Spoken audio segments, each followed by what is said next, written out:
Thank you so much for attending my PowerPoint presentation on the hardest choices in Fallout Explained. Destroying the Brotherhood of Steel. The Brotherhood of Steel in Fallout 4 operates as the Commonwealth's most technologically advanced military force, led by Elder Arthur Maxson, whose leadership style can be generously described as authoritarian and more accurately described as fascist with better equipment. The organization maintains strict policies advocating for the extermination of synths, ghouls, and super mutants, which is a solid genocide trifecta if you're keeping score at home.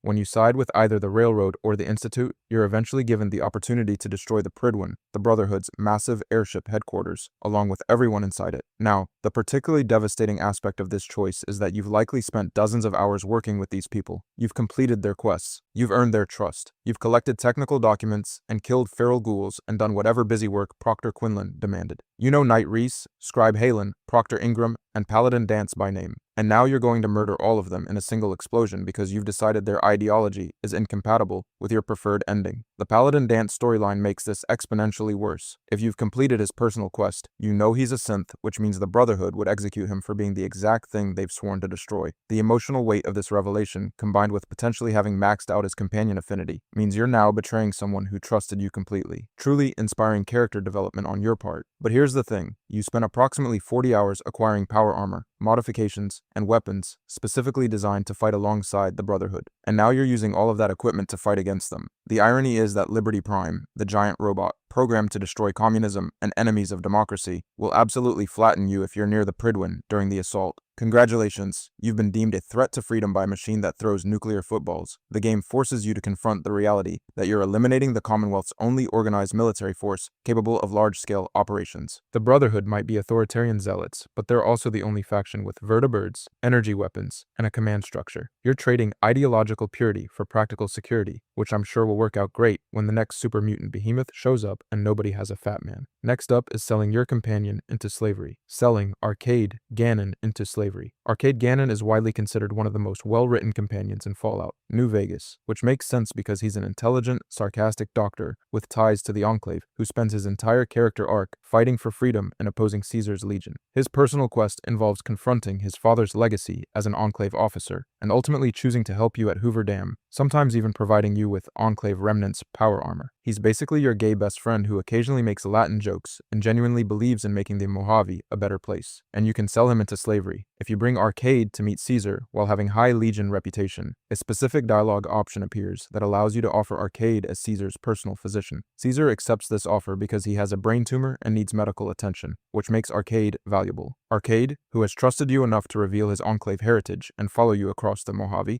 is now the property of a slaver warlord whose entire philosophy he despises. This choice permanently locks you out of Arcade's ending slides and removes him from the game. He's just gone, enslaved, because you decided Legion fame was more important than basic human decency. The sheer betrayal factor here cannot be overstated. Arcade explicitly tells you throughout your travels that he hates the Legion. He comments on their atrocities. He makes it abundantly clear that slavery and fascism are deal breakers for him, and you have to actively choose, through specific dialogue, to hand him over anyway. This isn't an accidental consequence or a misunderstood situation. You are consciously trading your companion's freedom for Caesar's approval. Let's discuss the reward for this transaction. Caesar likes you more. That's it. You get some Legion fame and access to Legion vendors, which you probably already had if your reputation was high enough to trigger this option in the first place. Meanwhile, you've lost a companion who provides combat support, medical expertise, and access to Enclave power armor. From a pure cost-benefit analysis perspective, you've traded a fighter pilot suit and a skilled doctor for the ability to buy Legion currency at a slightly better rate. Extraordinary financial acumen. The opportunity cost here is staggering. Arcade's companion perk, Better Healing, increases the effectiveness of healing items. His Remnants quest gives you some of the best armor in the game. His ending slides show him helping the followers of the Apocalypse, or supporting Freeside. But sure, sell him to Caesar. I'm sure that Legion denarius will spend really well when you're getting shot and have no one to heal you. Next up is trying to solve bigotry with dialogue checks. The Fate of the Ghouls. Tenpenny Tower is a luxury pre-war hotel in the Capital Wasteland, run by Alastair Tenpenny, a wealthy bigot who refuses to allow ghouls entry because of their appearance. Roy Phillips is a ghoul who wants to live in the tower and is understandably upset about being discriminated against for something beyond his control. The quest presents you with three options: help Roy and his ghoul friends massacre everyone in the tower, help the residents keep the ghouls out, or broker a peaceful solution where ghouls and humans coexist. If you're familiar with Bethesda's approach to moral complexity, you already know where this is going. The peaceful solution requires you to convince Alistair Tenpenny and the tower residents to allow ghouls to move in. You can accomplish this through speech checks and by eliminating the most bigoted residents who refuse to cooperate. Once you've successfully brokered peace, Roy Phillips and his companions move into Tenpenny Tower alongside the human residents. You receive good karma for solving a complex social issue through diplomacy rather than violence. Congratulations, you've ended racism in the post-apocalyptic wasteland through the power of persuasion and mild murder. Except if you leave the tower and come back later, every single human resident is dead. Roy Phillips and his ghouls murdered them all. The bodies are scattered throughout the tower, and the ghouls act like nothing happened. The game explicitly punishes you for trying to find a diplomatic solution by revealing that Roy Phillips was planning to kill everyone the entire time. Your peaceful resolution was a temporary ceasefire that lasted approximately as long as it took you to fast travel to Megaton and back. Let's be clear about what happened here. You convinced people to overcome their prejudices, you negotiated in good faith, and you genuinely believed that integration was possible. And Bethesda said, wrong. Everyone dies anyway because this is the wasteland and optimism is for idiots. The moral complexity isn't about whether ghouls deserve equal treatment. They obviously do. The complexity is whether you can justify allowing ghouls into the tower when you know, with absolute certainty based on multiple playthroughs, that they're going to commit mass murder. The Wasteland Survivor Achievement specifically requires you to convince Tenpenny to let ghouls into the tower, which means Bethesda's official achievement system encourages you to enable a massacre. Truly inspiring game design. You tried to do the right thing, you succeeded at doing the right thing, and everyone died anyway because Roy Phillips is apparently incapable of not murdering his neighbors. The alternative is siding with the bigots or helping Roy massacre everyone immediately, which means your options are racism, immediate mass murder, or delayed mass murder disguised as tolerance. The game presents this as a meditation on the futility of peaceful solutions in a violent world, but it reads more like Bethesda couldn't figure out how to write a genuinely good outcome, so they just killed everyone and called it morally complex. I'm sure the corpses appreciate the philosophical nuance. Our next up is nuking the tutorial town. Destroying Megaton.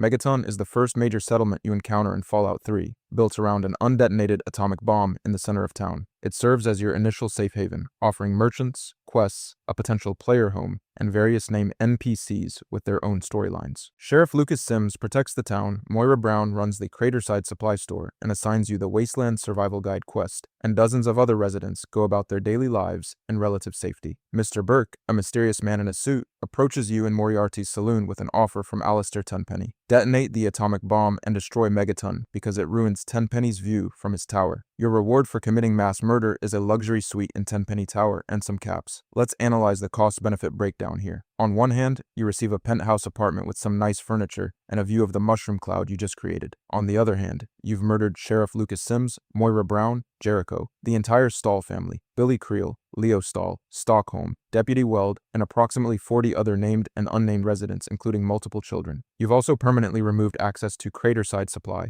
the Children of Adam questline, the Wasteland Survival Guide quest, the My Megaton House player home that you can purchase from Lucas Sims, and a repairman who would fix your equipment. From a purely practical standpoint, you've traded functional infrastructure and quest content for decorative furniture. Extraordinary decision-making. The particularly absurd aspect of this choice is that you can do it at level 2, approximately 15 minutes after leaving Vault 101, before you understand the full scope of what you're destroying. New players who detonate the bomb just to see what happens have now locked themselves out of multiple quest lines, eliminated their best early game vendor, and removed their most convenient player housing option. Congratulations, you murdered the tutorial town for an apartment you'll never use because all the interesting content was in Megaton. The game even makes you watch. After you arm the bomb and leave town, Mr. Burke takes you to Tenpenny Tower to observe the detonation from the balcony. You press a button on a detonator, and Megaton explodes in a massive nuclear fireball, visible across the capital wasteland. The mushroom cloud remains permanently on the horizon as a monument to your decision. Tenpenny toasts your success with champagne, while dozens of corpses disintegrate in atomic fire. The game is not subtle about what you've done. Let's discuss the moral justification here, which is that there isn't one. This is evil for the sake of evil. Tenpenny's motivation is aesthetic. He doesn't like looking at Megaton from his tower. That's it. Not a military target, not a threat, just an eyesore. And you, the player, decided that this man's interior design preferences were more important than an entire community of survivors trying to rebuild civilization in a post-nuclear hellscape. I'm sure the children you vaporized would understand. The irony is that Moira Brown survives as a ghoul and continues running her store from the Megaton ruins, which means you can't even fully escape the consequences of your actions. She'll still assign you Wasteland Survival Guide quests as a ghoul, cheerfully optimistic despite you literally nuking her entire town. Bethesda's narrative punishment is that the most annoying NPC in Megaton is the one who survives to remind you of what you've done. Truly poetic justice. Next up is debating which form of child exploitation is more ethical. The Pit's Baby Dilemma. The Pit is a Fallout 3 DLC set in post-apocalyptic Pittsburgh, where a raider named Asher has established a functioning industrial settlement built on slave labor. The slaves, called workers, are forced to harvest steel in the radioactive mills, while slowly degenerating into troglodytes, feral mutants, who have lost their humanity to radiation sickness. Asher's infant daughter, Marie, is immune to the trog degeneration disease and represents the potential cure for the entire population. Werner, a former lieutenant of Asher, recruits you to lead a slave rebellion and kidnap Marie so the slaves can use her to develop a cure. Asher argues that he's using the slaves to maintain order and productivity, while his scientists study Marie to create a cure that will eventually free everyone. Both sides want to exploit a baby for medical research. You have to pick which exploitation is more morally justifiable. Let's examine the options. If you side with Werner and the slaves, you kidnap Marie from her parents, hand her over to people with zero medical expertise or scientific infrastructure, and hope they can figure out how to develop a cure despite having no laboratories, trained researchers, or resources. The slaves are immediately freed, which is obviously good, but the cure's development becomes substantially less certain because you've just destroyed the only organized research facility in the pit. Werner's plan is essentially steal the baby, wing it, hope for the best. If you side with Asher, you're supporting a literal slave state run by raiders who justify their atrocities through utilitarian logic. Asher argues that temporary slavery is acceptable if it leads to a permanent cure, and he's not entirely wrong. His scientists are actually capable of studying Marie properly, but temporary slavery has a way of becoming permanent when the people in power benefit from maintaining the status quo. You're trusting a raider warlord to voluntarily dismantle his own power structure once the cure is developed, which is either optimistic or incredibly naive, depending on your worldview. The morally complex part is that both sides have legitimate points. The slaves deserve immediate freedom because slavery is wrong, full stop.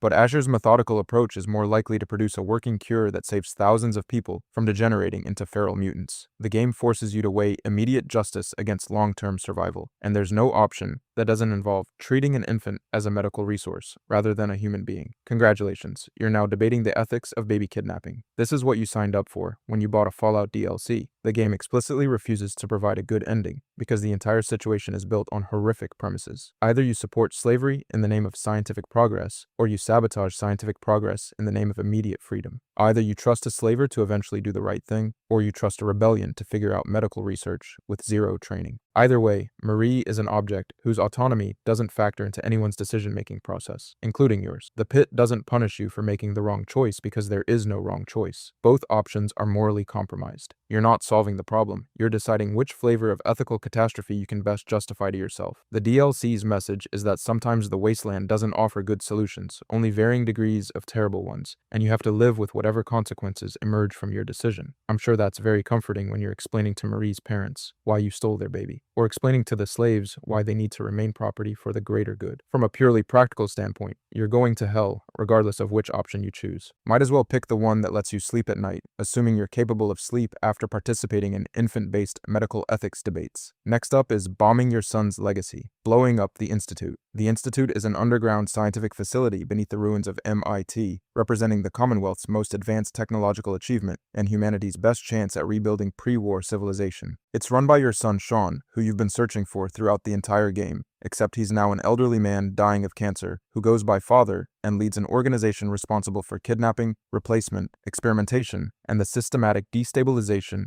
of surface communities. The Institute possesses clean water, renewable energy, advanced robotics, genetic engineering capabilities, and teleportation technology. It also creates synths to infiltrate and manipulate surface settlements, conducts unethical experiments on wastelanders, and maintains a policy of complete isolation from the surface world they view as irredeemable. Every faction, except the Institute itself, eventually demands that you destroy it. Let's discuss what you're actually destroying. The Institute contains the Commonwealth's only functional advanced research laboratories, clean living facilities, agricultural systems, and scientists capable of developing technology that could revolutionize the wasteland. Their synth production capabilities alone represent a manufacturing resource that no other faction can replicate. Their medical technology could cure diseases. Their energy systems could power entire settlements, and their agricultural research could solve food scarcity. When you detonate the nuclear reactor and collapse the Institute, you're not just killing the people inside. you're permanently removing humanity's best chance at technological recovery from the equation. The emotional weight comes from this being your son's life's work. Sean is dying of cancer, regardless of your choice, which means you're either honoring his final wishes by joining the Institute or destroying his legacy by blowing it up. Father's speech when you turn against him highlights this perfectly. He argues that the surface world has had 200 years to rebuild and has accomplished nothing but raider gangs, super mutant attacks, and settler incompetence. He's not entirely wrong. The Institute represents order, progress, and scientific advancement. The surface represents chaos, stagnation, and violence. Your choice is between supporting an authoritarian technocracy that conducts human experimentation or destroying it in favor of surface factions that can barely maintain electricity. But here's the thing. The Institute murders and replaces people with synth duplicates. They kidnap surface dwellers for experimentation.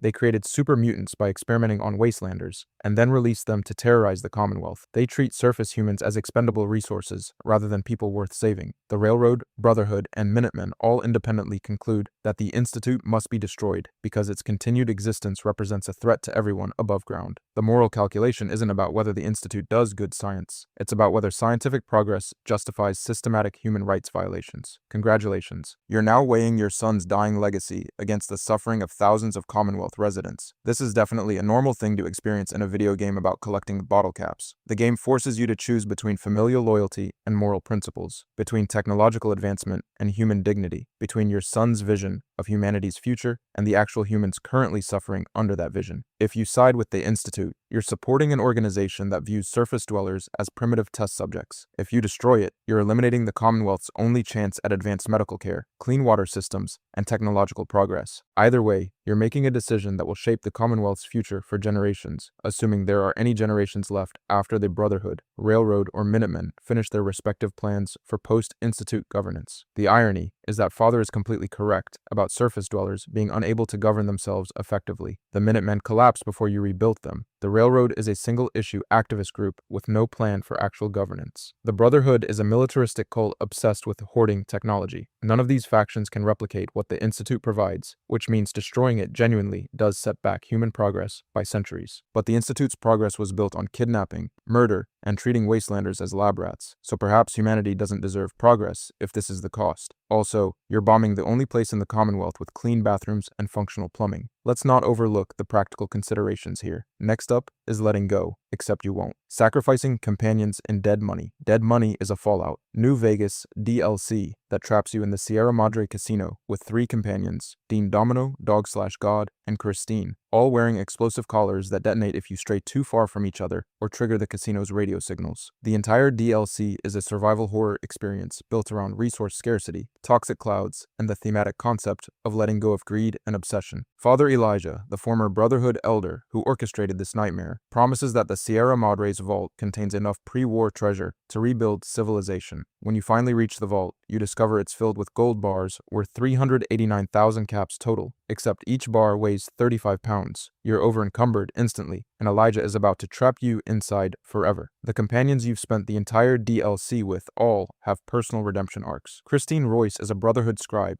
who had her voice destroyed and has been hunting Elijah for revenge. Dog/God is a Nightkin with dissociative identity disorder, struggling to integrate his 2 personalities. Dean Domino is a pre-war ghoul singer whose jealousy and pride have consumed him for 200 years. Your dialogue choices throughout the DLC determine whether they survive, find peace, or die horribly. Christine can escape and find meaning beyond revenge. Dog and God can achieve balance, or one personality can dominate. Dean can overcome his bitterness or remain trapped by ego. These are genuinely compelling character arcs with emotional weight and narrative significance, and players spend 17 hours save scumming to steal all 37 gold bars. The thematic message of Dead Money is explicitly about letting go of greed and learning that some treasures aren't worth the cost. The casino itself is a metaphor for obsession. Elijah became so fixated on the Sierra Madre's technology that he enslaved people and destroyed lives to possess it. The gold bars represent the same trap. You're supposed to realize that escaping with your life and your companion's survival is more valuable than material wealth. The game actively punishes greed by making the gold bars heavy enough to cripple your movement, ensuring that if you try to take them all, you'll be caught by Elijah and trapped in the vault forever. Except players discovered that if you use stealth boys, abuse the force field timing, exploit Elijah's pathing, and quick save every 3 seconds, you can trap Elijah in the vault, escape with all the gold bars, and completely subvert the DLC's central theme. Congratulations, you've turned turned a narrative meditation on the destructive nature of greed into an asset optimization challenge. Truly inspiring engagement with the text. Let's discuss the actual choice here. You can leave the vault with some gold bars and ensure your companions survive and find peace. Or you can exploit game mechanics, spend hours perfecting your speedrun strats, and emerge with maximum wealth while completely missing the point. Christine's tragic backstory about losing her voice and her lover. Irrelevant. The gold bars weigh 35 pounds each. God's internal struggle for identity and acceptance? Doesn't matter. There's 389,000 caps in this room. Dean Domino's 2-century character arc about pride and redemption. Cool story, but have you calculated the carrying capacity if you take all the gold and the Sierra Madre armor? The irony is that the gold bars are essentially worthless. No merchant in the Mojave has enough caps to buy them all, which means you'll spend the rest of the game fast traveling between vendors, waiting for their inventory to refresh, so you can liquidate your digital dragon hoard 3 bars at a time. You've sacrificed thematic resonance, companion storylines, and approximately 6 hours of your real life to acquire virtual wealth that you cannot efficiently spend. From a cost-benefit analysis perspective, you've optimized yourself into narrative bankruptcy. The DLC gives you multiple opportunities to understand that the Sierra Madre is a trap designed to prey on greed. Elijah explicitly warns you that those who came before couldn't let go and died in the vault. Companions mention repeatedly that the casino's treasures aren't worth dying for. The loading screens tell you to let go and begin again, and players respond by looking up YouTube tutorials titled How to Get All Gold Bars Dead Money Exploit 2024 and spending their evening manipulating force field timers. The human capacity for missing the point is genuinely extraordinary. If you actually engage with the choice as designed, leave most of the gold, ensure companion survival, escape before Elijah traps you, you receive a thematically satisfying conclusion about overcoming greed and valuing human connection over material wealth. If you exploit the mechanics to take everything, you receive 389,000 caps that you'll never fully spend and the knowledge that you valued spreadsheet optimization over narrative experience. Both are valid approaches to video games, but only one of them suggests you understood what dead money was actually about. Next up is learning nothing from an entire DLC about nuclear war. Nuking, the Long 15 or Dry Wells. Lonesome Road is the final fallout. New Vegas DLC, where Ulysses, a former courier who was supposed to deliver the platinum chip before you, confronts you about accidentally destroying the Divide, a thriving community that was annihilated when you unknowingly delivered a package containing launch codes that activated pre-war nuclear missiles. The entire DLC is Ulysses explaining his philosophy about symbols, nations, history, and responsibility, while you walk through the radioactive hellscape your ignorance created. At the end, Ulysses gives you access to nuclear missiles aimed at 2 critical targets, the Long 15, the NCR's primary supply route to the Mojave, and Dry Wells, Caesar's Legion's only viable path to the Colorado River crossing.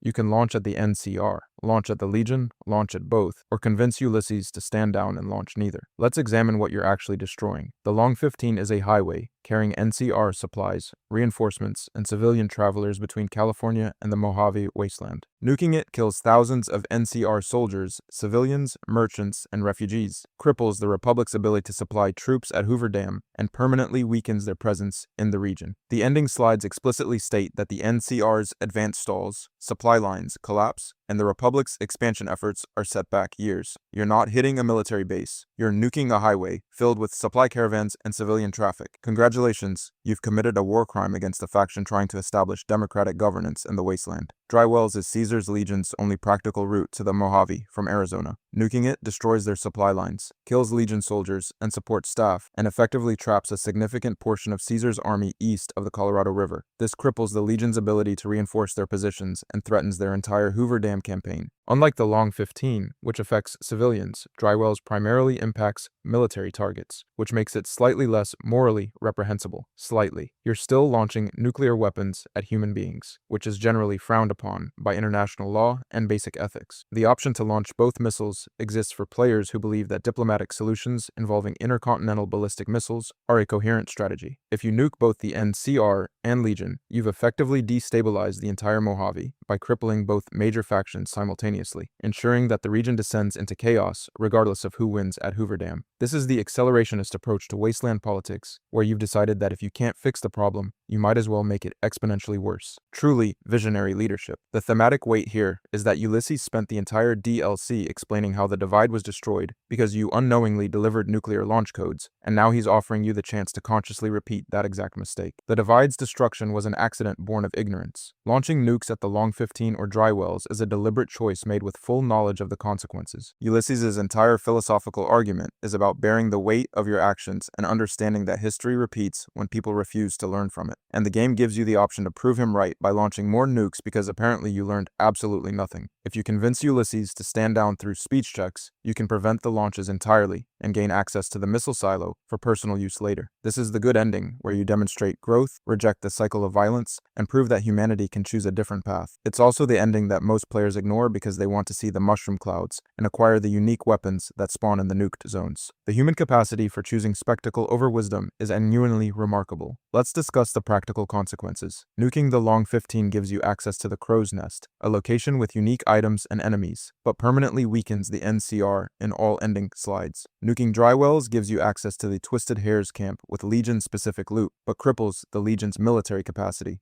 Nuking both gives you access to both locations and ensures that the Mojave's future is defined by your decision to solve geopolitical problems with nuclear ordnance. Not nuking anything means you miss out on some unique loot, but demonstrate that you're capable of basic pattern recognition and learn something from watching the Divide burn. The faction simps are particularly egregious here. NCR supporters nuke Drywells without hesitation because Legion bad, completely ignoring that they're murdering hundreds of people and escalating nuclear warfare. Legion supporters nuke the Long 15 because NCR weak, apparently believing that Caesar would approve of using pre-war technology, despite his explicit rejection of old-world weapons. Both groups are using nuclear weapons as aggressive negotiation tactics, which is the diplomatic equivalent of solving a debate by setting the building on fire. Ulysses's philosophy throughout Lonesome Road is dense, verbose, and frequently borders on incomprehensible, pseudo-intellectual rambling about bears, bulls, and the symbolism of flags. But his core point is simple. Actions have consequences. History repeats when people don't learn, and nuclear weapons represent humanity's inability to move beyond self-destruction. And after listening to hours of his speeches about responsibility and the weight of choice, players press the launch button anyway, because the wiki says there's a unique gun in the irradiated crater. The fact that this is a choice people make suggests that Ulysses was correct about everything, and humanity absolutely deserves its radioactive fate. In conclusion, Fallout's hardest choices force you to weigh personal loyalty against ideology, immediate justice against long-term survival, and material gain against moral principles, and you should absolutely play them. If you enjoyed this, check out the hardest boss fights in Fallout: Peace on Planet Earth.